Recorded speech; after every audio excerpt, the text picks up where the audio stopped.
ඉන්නේ අප්පා. අමායක ප්‍රථමාචාරයනෝ. ඔය යනවද මන්ද? මෙරෙන්න හදනවා. ඕනේ. මේ කාලෙත් මේ වැඩ කරන්න. පොල් ගහකට නගින්න කෙනෙක් හොයාගන්නත් අමාරුයි මේ දවස්වල. පුදුම ටෙක්නොලොජියක් තමයි. තව ටික දවසකින් මගේ ඇහත් කන වෙනවා.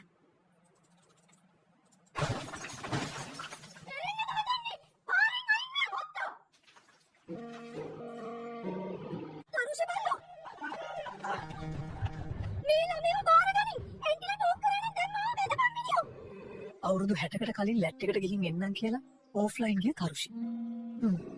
මං හිතන්නේ තාම රෙනව ඇති. ෆාතිමා ගෙදරින් මට කැමතියි කිව්වා මචං. ඒක තමයි ෆාතිමාගේ තාත්තා උදේ කතුරක් අරන් ගියේ. නෙත්මි වගේද සඳුනි. සඳුනි වගේද හිරුනි. මේ ඔක්කොම වගේද පියුමි හංසමාලි. කසුන්ඩෝ ඔයාට කොහොමද මෙච්චර කෙල්ල සෙට් වෙන්නේ? මේ හික්කඩු බ්‍රෑන්ඩ් එකේ සෙරෙප්පු නිසා තමයි ඉතින්. සඳුන් මල්ලි එහෙනම් මමත් හික්කඩු බ්‍රෑන්ඩ් එකේ සෙරෙප්පු දෙකක් කරන් සෙව්වන්දිට ටෝක් කරනවා. එයියා සෙව්වන්දිට මාත් ටෝක් කරා සඳුන්.